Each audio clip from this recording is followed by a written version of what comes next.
Dalam hutan Sumatera, aku, harimau Sumatera, hidup dengan tekad dan kekuatan yang memandu langkahku setiap hari.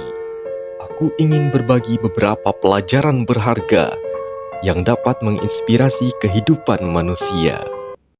Pertama, jadilah pemimpin dalam hidupmu. Seperti aku yang mendominasi wilayah hutan, kamu pun harus mengendalikan arah hidupmu. Jadilah pemberani, ambisius, dan percayalah pada kemampuanmu untuk menghadapi tantangan. Kedua, pelajari dari pengalaman.